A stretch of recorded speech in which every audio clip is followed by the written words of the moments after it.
Thank you, everyone, for those reflections, because it speaks to the past, the present, and the future. And to better understand the present and the future, we're going to start in the past with the discussion of voting rights history, the history of important landmarks in voting rights, leading us to those contemporary struggles. So these are just some of the topics we're going to hope to touch here in the next 15 minutes or so, or 20 minutes if you're a student watching this in your classroom.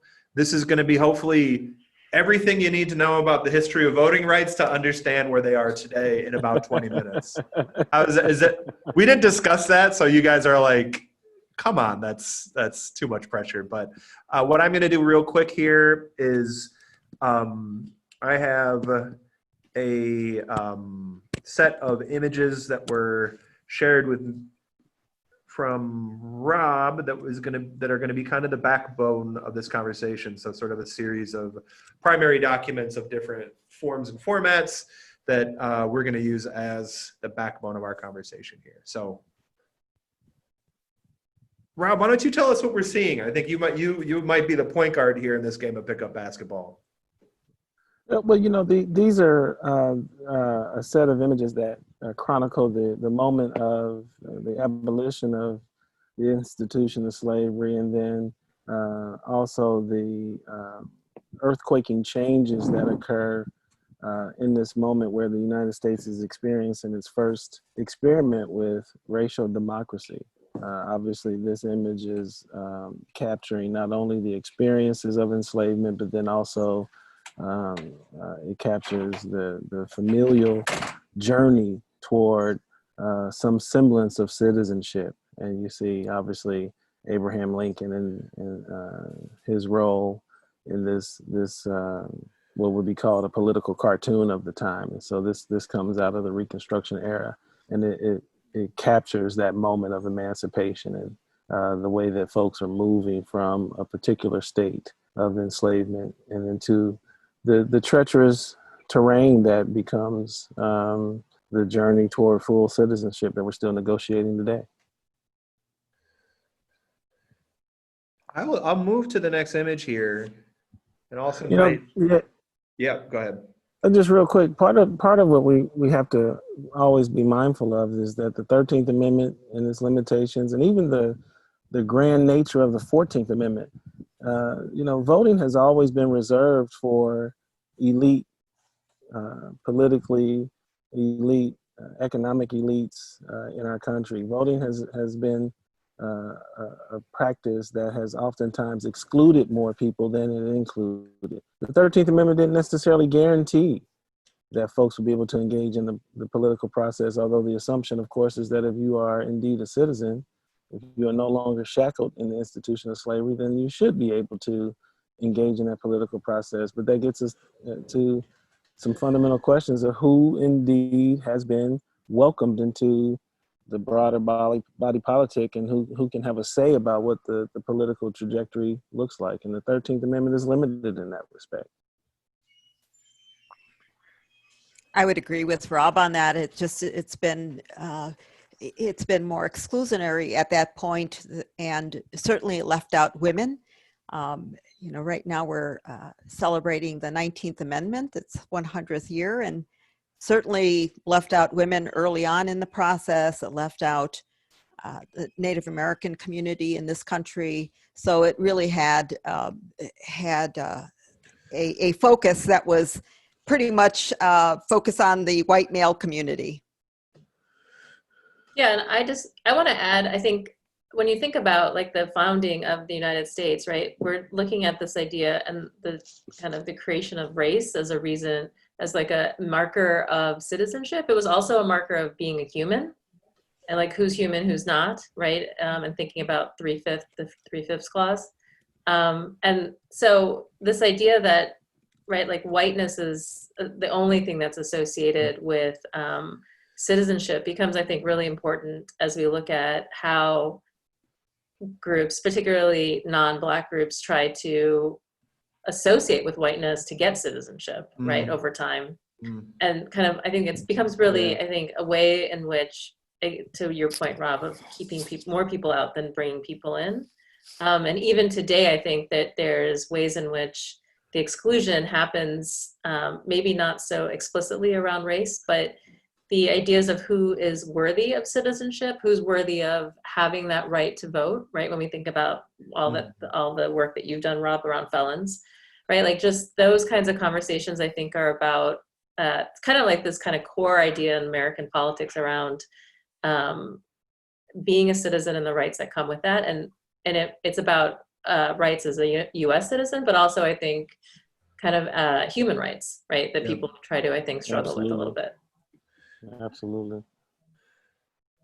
So I think, I mean, this image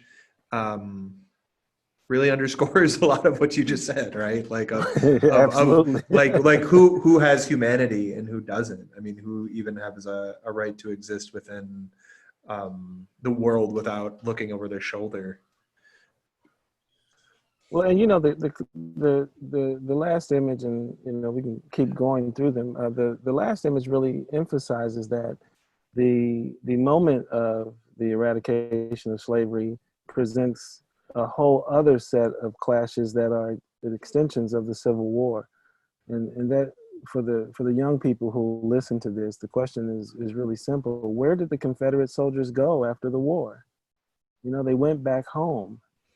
They went back home to see people who they had determined were beneath them in terms of their humanity, acting as free people, doing the things that free people do, creating institutions, learning to read and write, using their skills to create economic independence. And so, you know, the White League, the KKK, they're made up of Confederate soldiers. The Civil War itself continues well into the 1860s, 70s, and 80s. And even though the 14th Amendment is designed and intended to um, expand this notion of citizenship and broaden it to include folks who were recently enslaved, it is certainly contested terrain.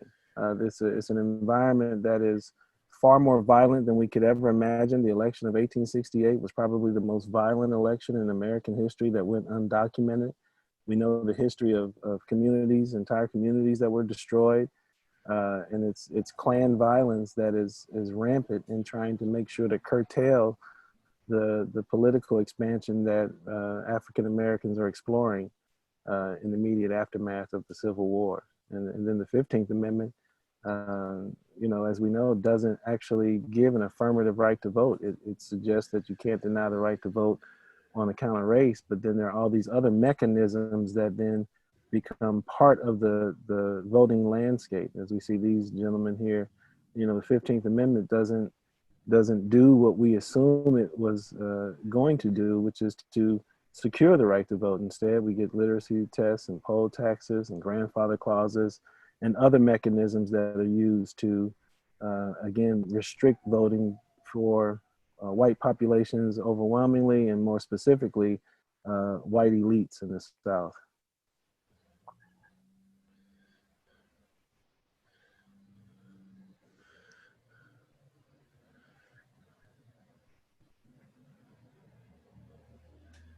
Do you want to move forward on images, or do you want to? Yeah, we can folks keep want to going. talk? Let's keep going. Yeah. Let's keep Okay. going. It's just another one of these brilliant displays that help to capture the moment there immediately post-emancipation during the Reconstruction era, as we see the celebration of emancipation, but then also the celebration of folks beginning to engage more directly in voting. And again, this is extraordinarily contested terrain, but this image here is very celebratory in what the promises of the 15th Amendment ought to include. It's just, you know, then we got these distinguished gentlemen here. You know, there were thousands of elected officials, Black elected officials during the era of Reconstruction in the second half of the 19th century. And some of these folks were elected to Congress. You have folks who are being elected to lead local communities and state legislatures as well. And so for white Southerners, their worlds were turned upside down as we see scores and scores of African-American men engaging in the the political process as political leaders. And while, you know, Black women and women broadly couldn't vote, Black women are engaged politically in other ways. They're certainly taking part in the process by which Black communities become more politically solvent and more politically engaged. And it's important for us to highlight that even despite that there was this restriction on women voting, women were very much engaged in the political process in a whole range of ways.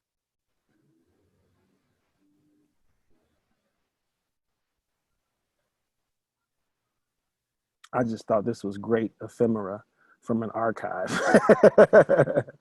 this just, you know, it just highlights that this is out of Oregon. It just highlights how important voting was, that in 1870, there are conversations, public conversations being held about the importance of the ballot as far west as Oregon.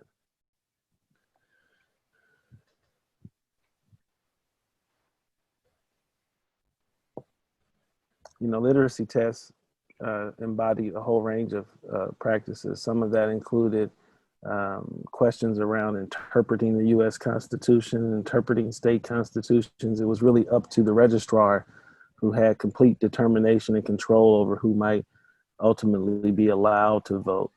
And we know that there are current manifestations of all these voting restrictions that continue to live with us. And so this cartoon here highlights that indeed literacy tests became one of the many ways to disfranchise folks. This is one of my favorites.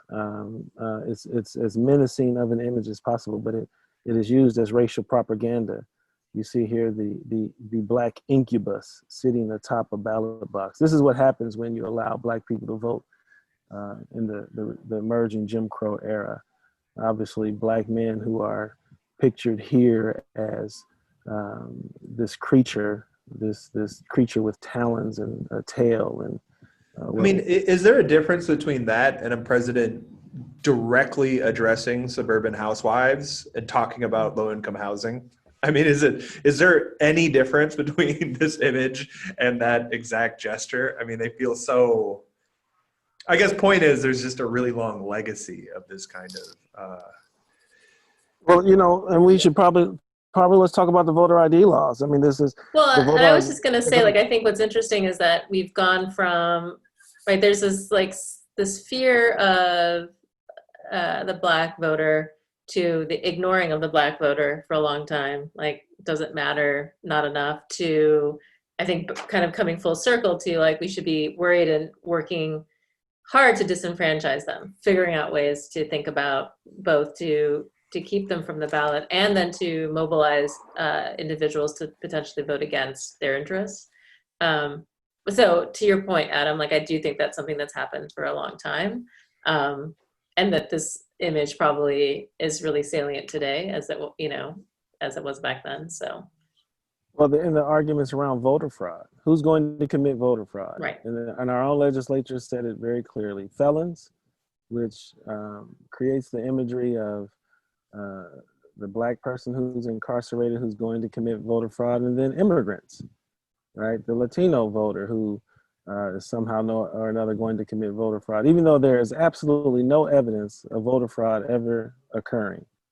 And yet the racial imagery that we see here is still a part of our public discourse around engaging in the political process, that there's somehow this menace that's going to take part and disrupt and then manipulate the voting process in many respects at the expense of continued expressions of white supremacy. So I think we have like a minute left for this section. So I might just, it's your format, Rob, not mine. Well, I mean, I'm just adding some pretty cool images. Folks from Harlem, this is a 1950s image out of Harlem where folks are in line to vote. Well, this is a direct contrast to what's happening in the Jim Crow South at the very same time, right? You have here folks who are, there's Ella Baker. That's all. We just shout Ella Baker out periodically. That's all. I just dropped that in. This is great though. Let's scroll through this a little bit, Adam, and let's look at some of the questions that went into the Alabama voter registration form in the 1950s. And these are some of the questions that were posed on this particular document. I got this from a family who preserved it from their experiences. Have you ever been charged or convicted of a felony? Can you scroll back up? There's one question. Yeah, I'm sorry. Just go back down. Oh, you can go back up just a little bit. If you are or have been a dope addict or a habitual drunkard, explain as fully as you can. You know, this is we can't even imagine a voter registration form having these kinds of questions today. This is not a long time ago. I mean, and there's also some, subjective ones. Name some of the duties and obligations of citizenship. Yeah. Those are, so this is really long too, right? Like, Absolutely. Yeah. There's a lot of, and this is what people had to fill out in order to vote, correct? Yeah. Or to register to vote. Well, and I think another important piece of like understanding the 15th Amendment and how we end up with the Voting Rights Act is that there's a national law around preventing discrimination from voting, but states get to make decisions, and we still have that today on how people register to vote, right? And what the process is for that. And so they can say that they're not discriminating because everybody has to take the test. Everybody has to have a voter ID. Everybody has to have whatever the piece is, and have that be different in different places, so that, like in Alabama, it can be really difficult, and in another state, it can be not so difficult. And that leads to kind of the need for something like the Voting Rights Act, which I know is our next topic. So. Yeah. Just wanted to come back to this document. The League of Women Voters also provides these kinds of examples when they go into the high school classrooms and explains the history of the Voting Rights Act. And we do have, I don't think we have this particular one, but we do use a sample from one from years ago in which it really was an onerous process, and in fact an impossible process to complete it in order to vote. So we use this type as one of our educational tools to explain it to young people. And Eloisa, you actually, we found this document right in our pre-conversation. Can you just talk a little bit about what we're seeing here? Yeah, in the state of in Texas, for example, and I'm sure it's in other states where there was a poll tax where you did have to pay money to vote, and here I don't see the amount offhand. $1.50. $1.50. So I've heard of $1.76 from a woman who explained that to me about what they had to pay in order to vote. So this is an example where it was a barrier for people. It was an intended barrier to keep people, Latinos and others, from voting. So I've never seen a particular receipt before, and it's interesting to see, and it really does highlight the fact that this is just another barrier keeping people from voting. We like using primary documents. We've never thought of it that way, but they are kind of the receipts of history, right? Exactly. This image is from Freedom Summer, where we know in 1964, large amounts of young people, college students, then go to Mississippi and directly engage white supremacy by looking to register African Americans across the state. And I don't think we can imagine how violent Mississippi was at this time. We obviously know the violence that occurred in Alabama during the march from Selma to Montgomery. But if voting is restricted with literacy tests and poll taxes, if you happen to outmaneuver all of that, the one key element that also restricted voting was white violence, the use of vicious violence to frighten folks from showing up to vote. And yet people do, in miraculous ways, muster the courage to challenge that system. So I think if we were to, we had a few more images we were going to show, but I think we kind of got close to where we wanted to get in this conversation, which is just to point out that the struggle for voting rights and then the very active and rich history of voter suppression is one that's shaped the moment we live in now.